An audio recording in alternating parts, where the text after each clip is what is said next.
Okay, so cycle three.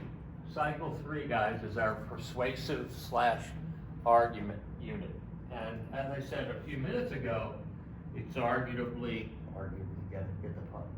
It's arguably the most important unit because not only is it worth the most in terms of your grade, percentage-wise, weight-wise, but it's also chunkiest. It's got the most stuff in it. And now, none of the stuff that we've done so far can be discarded. We're adding on as we go, right? So the notes that we've been getting, we're adding on. So compare and contrast was our second essay. And then in there were notes to read on cause and effect as well. And prior to that, we had our notes on exemplification, okay? All of that leads to this, guys. The exemplification is showing, is a demonstration, if you will, of using examples / pieces of evidence, okay? And those examples and pieces of evidence, we then move forward, right? And we needed two sources for our compare and contrast, okay? So we're looking for examples / pieces of evidence to support our two things that we compare. Now, as we move into the persuasive unit, you'll have an actual issue and a position on that issue that you're going to be writing about, and you'll need 3 support points for that. Okay, so we're moving not only also to more supports, okay, but it all ties together. Everything you've learned dumps here, okay? And as I said, you're going to need to pick an issue and a position. Now, it's pretty wide open in terms of what you pick. I recommend you pick a big national issue just because you're going to find a lot more information about it, right? You can pick anything you want, you just may have a tougher time finding out about it if you pick, for example, a local issue versus a national issue, for example, like abortion or, legalization of marijuana, which is what my example's about, okay? So the bigger the issue, the easier it will be for you to find credited secondary sources to support, all right? And you need 3. So my issue in the model, right, was the legalization of marijuana. My position was pro, okay? So I'm for the legalization of marijuana, and then I need to give 3 reasons why. Why? Reason 1, reason 2, reason 3. The rest of the essay is just an expansion on those reasons, okay? You can pick anything you want. You don't even have to believe what you're picking if you think it's easier to address than the part that you do believe. So maybe you want to do pro-abortion, okay? But you may be able to find more sources pro-life than pro-abortion. In which case, you can do the pro-life side of the argument. It doesn't matter. Just because you're arguing it does not mean that that's how you believe, right? We're making academic arguments. We're not making passionate arguments, okay? So we're looking for things that we can prove, not what we can say, right? And as we move forward over the next couple of weeks, we'll be looking more closely at the model and at a document called Form and Ideas. If you remember from high school, those 5-paragraph essays, okay? The form is the same thing, except the paragraph is a part, 5-part essay. And it's built the same way. The first part is your statement of issue and position and your 3 support points. The second part will be your first support point expanded. Third part will be your second. Fourth part would be your third. And then the final part would be your conclusion, which is just a restatement of your first part. And we're going to go over that in more detail as we go. But I want to start it off by talking about some definitions, okay? And there's the term conflict. And you're going to see that term in Comp 2 as well, because conflict becomes an interaction of characters, okay? When characters in a story interact, either with themselves in their heads, with other characters, with a law or a social norm, or with nature or supernature, those are called conflicts, and those are significant interactions between a character and something else. In our case, Conflict generally has a negative connotation, meaning when we hear the word conflict, we tend to think of negative things, right? Like a war, for example, the Vietnam conflict, okay? We don't usually think of them as neutral and or positive, but they can be, all right? Technically, we're having a conflict right now in that I'm exchanging thoughts and ideas with you. You don't happen to be saying anything back at the moment, but you could. Okay. That becomes that first part, which is a discussion. Sometimes you'll hear me use the word lecture. Sometimes when I'm feeling particularly optimistic, I'll use the word discussion. One meaning I'm talking to you, and the other meaning we're talking back and forth, exchanging ideas. Okay. That's a discussion, and as you can see, it's listed as neutral. It's not good or bad, right? It depends on the goal. It will depend on the alignment. Okay? If it's a positive goal, it's usually a positive alignment. Negative goals tend to have negative alignments, and then there's the middle.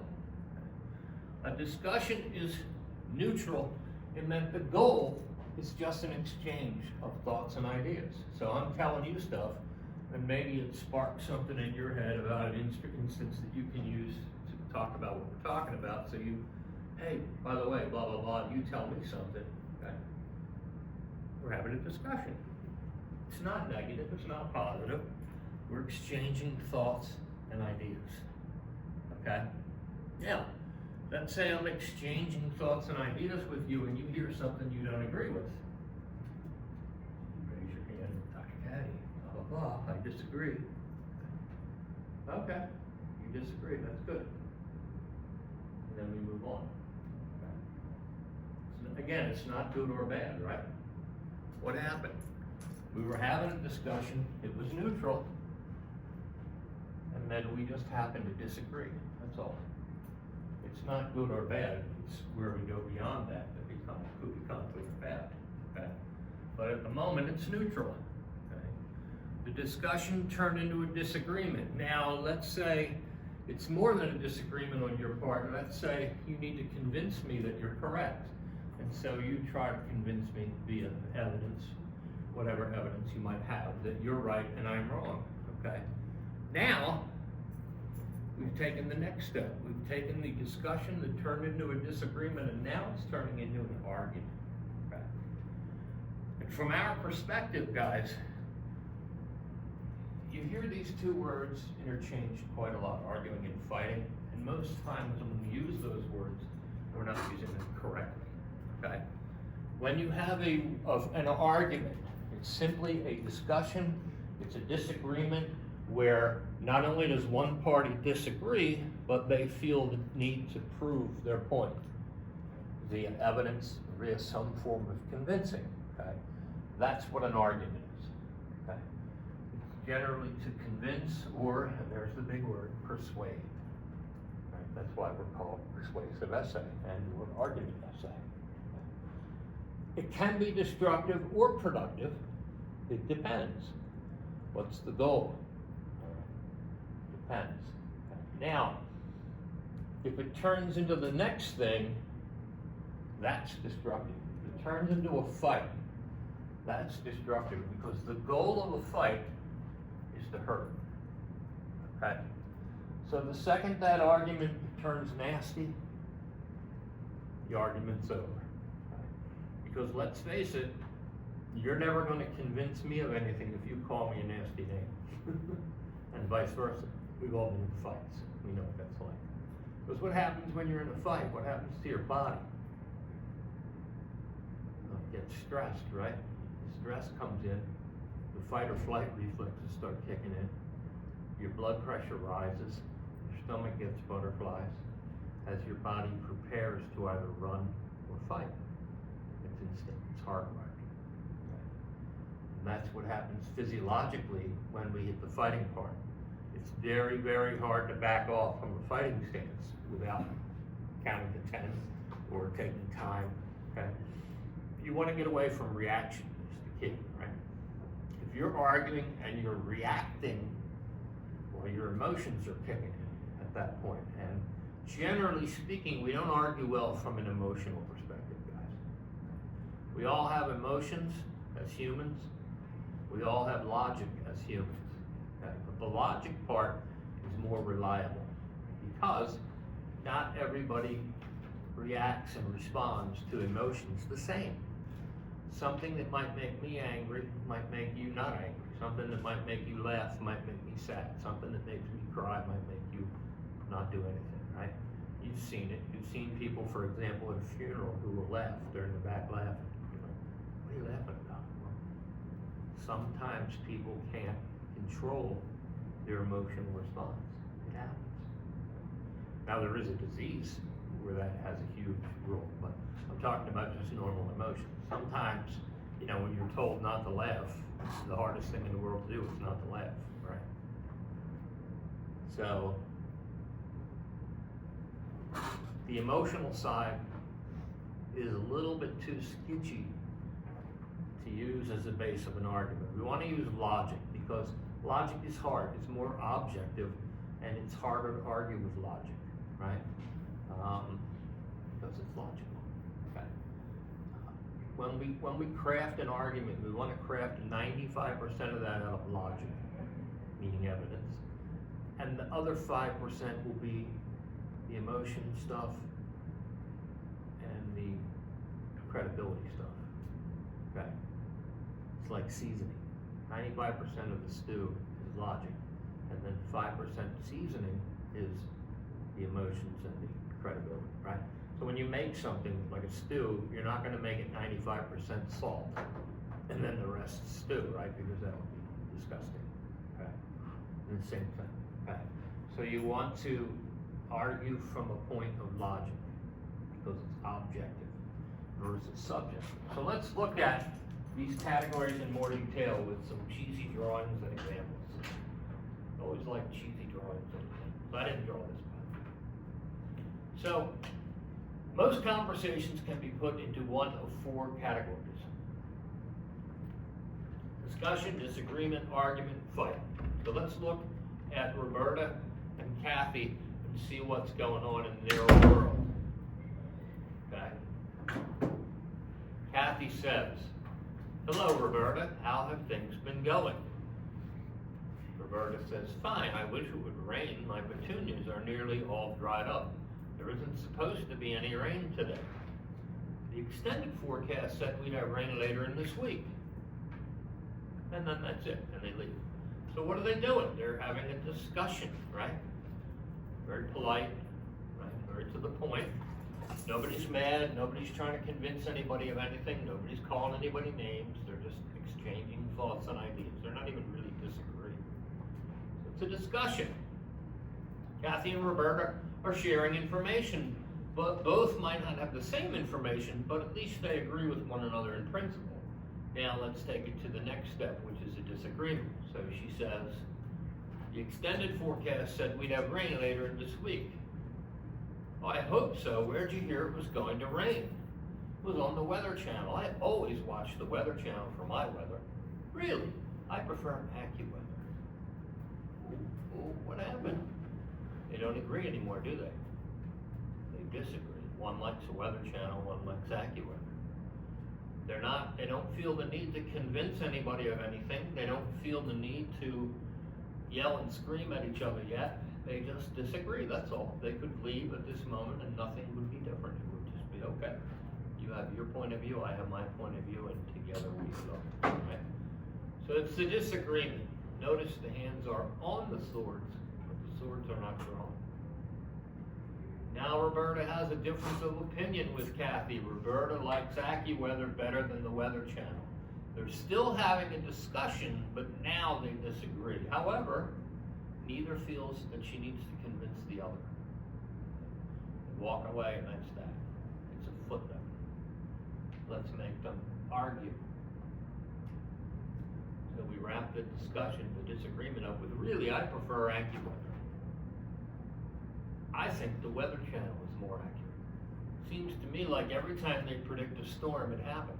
I wouldn't go to AccuWeather if I were you. They don't seem to be as accurate. She's all but sticking her tongue out. Not my experience. I'm sure the Weather Channel is a good source for weather news, but nothing beats AccuWeather for accuracy. AccuWeather received the Windy Award, for God's sakes, from the National Meteorologists Association for being the most accurate weather source. What more do you want? What is she doing? She's giving evidence in her mind. Credentials, right? She's showing their credentials. Look, hey, look, they're experts in what they're saying. They even won an award. Okay. The others using precedent. They say it's going to rain, it rains. So they got a pretty good track record. So they're both now using evidence because they feel more impassioned to convince each other that they're right and that their weather source is the better weather source. They're still not fighting, but they're doing a little bit more than disagreeing. Now they're arguing. Okay? And again, it's not necessarily a negative connotation. They are ready to draw the swords, but they haven't yet. So now they're giving evidence for what they think. They're having an argument. Okay? It just means that they think it's appropriate to use evidence and reasoning. That's logic, reasoning, right? To convince one another. Two things, guys, made humans as a species apex. One was opposable thumbs. Okay? Without opposable thumbs, we couldn't hold tools. Okay? The second one is our ability to reason and use logic. Okay? Now there are other species that can do both, but not well. Each both together. There are animals that use tools. And of course, other apes have thumbs, right? And they can use tools to a limited extent. Crows use tools. Did you know crows use tools? And crows will remember your face for years. Like if you do something nasty to a crow, it will pick on you the rest of its natural life. But a crow will also use a tool as well. A crow knows instinctually that the inside of a bone is where the marrow is and where the nutritious stuff is, right? So a crow will pick up a rock to smash the bone like a hammer to get to that marrow. That's amazing. It's amazing to think that a crow will take a nut that it can't crack, put it in the street, and back off, wait till the car cracks it, and then goes and gets it. That's pretty clever. That's a nice understanding of cause and effect, right? Because I put that nut out there, the effect of the car running over it was to crush it. I can now eat the inside that I want. So crows are pretty good. They're not quite as good as us, but they're good. Okay, so here we go. So now they're going to turn it into a fight. So they've tried to convince each other, right? The last thing that was said was, okay, they won the award from the National Meteorologists Association. Kathy comes back with, oh really? When she starts giving tone, you know it's all over. Oh really? I'll bet you made that up.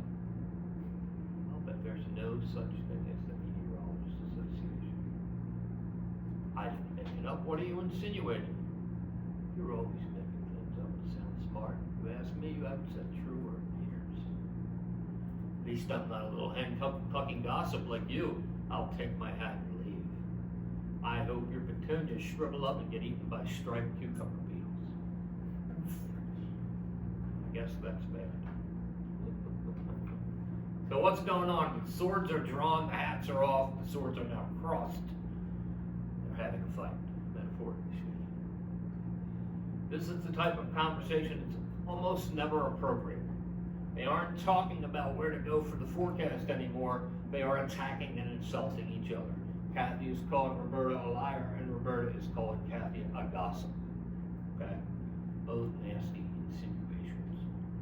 The point here is that once Kathy calls Roberta a liar, she's never going to convince her. Right? And once Roberta calls Kathy a gossip, she's not going to convince her. Once the names start flying, guys, it's over. Just walk away. This is why reactions are so bad, right?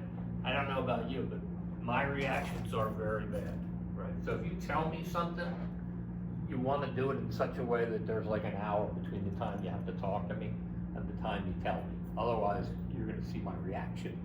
My reaction's not always good. Right? I am definitely and at least I recognize it. I need to step back and do that count to 10 thing. That's what that is, by the way, count to 10. When you do something, you get angry instantly like that, count to 10. That's what that does. When you count to 10, it sort of calms you down, puts you in better perspective. It's the reacting that gets us in trouble.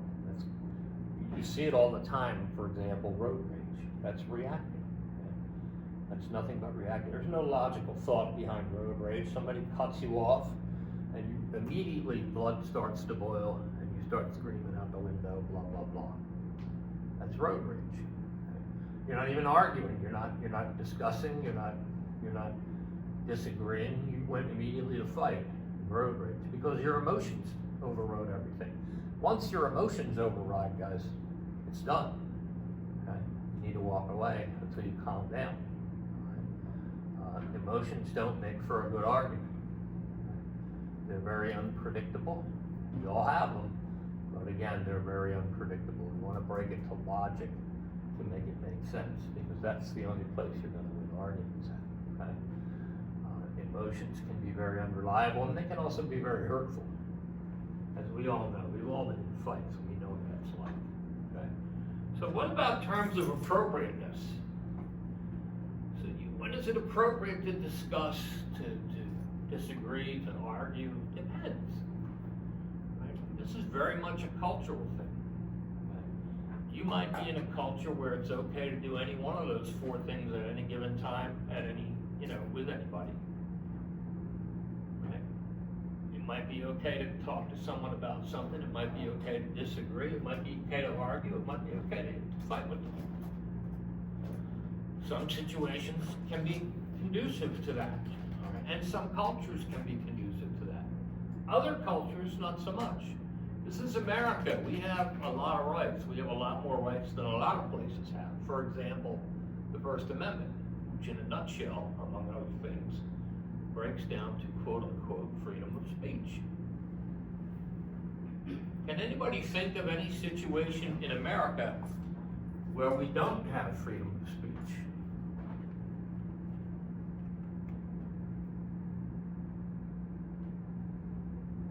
Slavery time? Say again? Slavery time? I mean, Slavery, during Oh, now. slavery time. now. You mean now? Now. Well, yes, slavery is a different story, right? Yeah. Now, common now. Like right this minute. Is there any examples in America where you think you might not have freedom of speech? Well, students, ironically enough, high school students, not college. Students don't have all the rights they think they have. Students like to yell about having rights and whatnot. Students only have partial rights as minors in school. You only have partial rights in school. But there's bigger examples of adults not having freedom of speech. For example, you're settled down in a movie theater to watch a movie and somebody yells fire. And there's no fire. Not only is that stupid, but it's illegal. You can be arrested for many things, the least of which is starting a riot in a public place. What about going through the lines at the airport? Next time you're going through the TSA, lean to the person in front of you and say, "I have a bomb strapped to my ankle." You're laughing. Why are you laughing? It's funny. Why? Because you see such a thing in the airport, it's very inappropriate. It's also illegal. Yeah. Yeah. Yeah. There aren't many, inappropriate, yes, underline that word in bold. Inappropriate, yeah. It's very inappropriate in that if you're heard by the TSA, they're going to invite you to the back for a full cavity search. And lots of pictures. And it's just a nasty time. So yeah, there's an example where it's illegal. It's considered domestic terrorism or some such thing, right? There are several examples like that where you can't, you don't have the freedom of speech all the time to yell anything you want at any time you want. Depends on the situation. Okay? You could start a riot. You could incite a mob. There's a lot of things that could happen. And we're one of the freest places. Okay? There are places, even under the guise of freedom, there are places, for example, England, Great Britain, where you're not necessarily free all the time, even the way we are here, right? For example, if you're around royalty, okay, it is probably not a good idea to try to get into an argument with the king. Is it illegal? I don't think it is today. It may have been at one point, and it may still be. I just don't know. An American knows nothing. Okay? But the point is that it's not proper to argue with royalty. You argue with royalty, you're liable to land yourself in trouble. Big difference in the cultures between America and Britain, right? We argue with our politicians all the time. You go on Twitter at any given time and you'll hear 100 new nicknames for Kamala Harris and 100 new nicknames for Donald Trump, right? And we're good doing that. We're okay. You could meet them and say, you're an ass. I don't like you. I think you're a pig's kid, whatever. And nothing will happen to you as a result. But do that somewhere else, right? Do that in, for example, I don't know, Russia, or China, or North Korea. Yeah, I mean, it's not right. It's not something that you mess with, right? There was a case a few years ago in North Korea, an American student, of course, and he thought he would be funny and steal a propaganda poster. He goes, you know, it's pretty cool. I would have tried to do it too. It was for the leader, whatever, and it was a propaganda poster, and he got caught, and he got like, I don't know, 15 years in hard labor jail. They had to do a huge deal at the presidential level to get him out. He was, I think he died the next day because he was so abused. So, would that happen in America? No. No. It's stealing, however, it's not something that you're going to get, even if you get caught, you're not going to get thrown in jail and even hard labor for decades. Right? So, certain things are appropriate in certain places, guys. And as Americans, we are accused worldwide of being ignorant of other people's cultures and feelings and such. So if you travel abroad, pay attention to that stuff, right? Don't go somewhere else thinking you're in America. That's how you get in trouble. Capital T. You don't have the rights there that you have here, guys. You can get locked up, not have any rights at all, you know. So you have to be very careful when you're traveling. Right? This is what all this stuff says. Here's another example where it's a waste of time to argue. Zach and Todd. Zach says, what is the capital of South Dakota? I have no idea. Todd says, I don't know. Maybe it's Tulsa. I think it's Los Angeles. That sounds Swedish. And I know there's a lot of Swedish people in South Dakota. No way, it's gotta be Tulsa. My grandmother was Swedish, and she said she once visited Tulsa. That makes my head hurt. Once they both admit they don't know, then you're wasting oxygen at that point. So Zach says, I have no idea in the first line, and Todd responds with, I don't know. And yet they keep arguing. Until somebody stops and looks it up, what's the point of arguing, right? So if it's a pointless type of argument, right? If you're in a situation where you don't know anything about the person you're arguing with, it might be a good idea to hold your argument. For example, road rage, right? You don't know what's going on with that person who just cut you off in a merge lane, right? Maybe they were rushing to the hospital to see their son who just got hit by a car. You don't know, could be, right? Maybe they got fired earlier in the day, and the night before their significant other left them, and you know their world is falling apart, and they weren't paying attention, and they did something stupid, and you started screaming at them. You know what the expression, the straw that broke the camel's back means? That means you could put 85 bad things onto someone, and the 86th one could potentially set them off.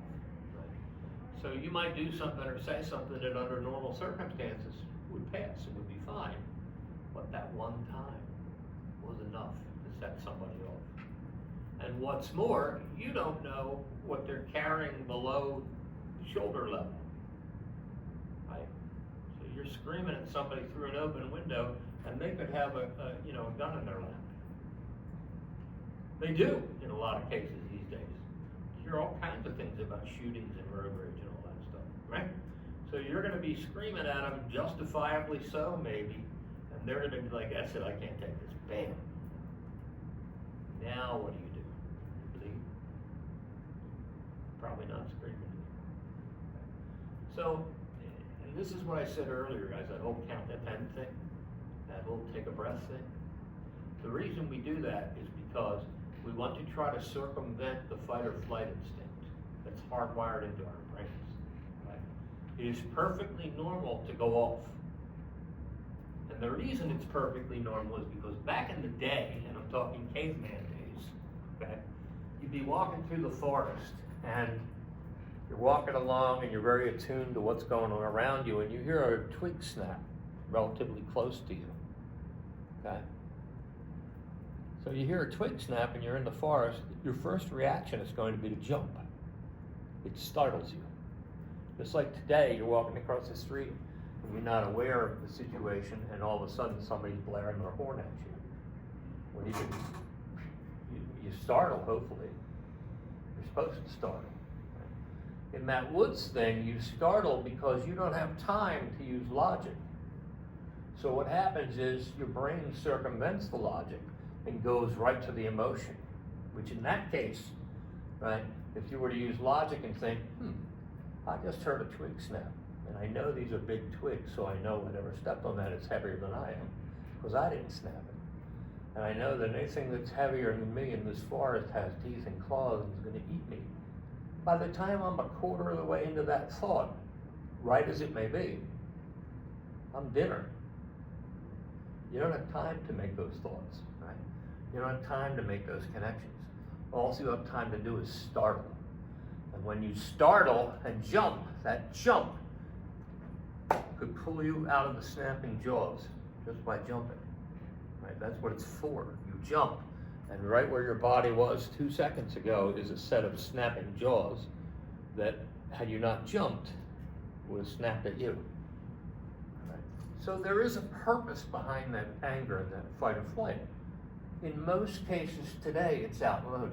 We don't really need it as much today as we did back then, although it has its uses today as well. But you want to prove it, sneak up on somebody with a paper bag filled with air and pop it behind them and see what their reaction is. Hopefully they'll still startle and jump.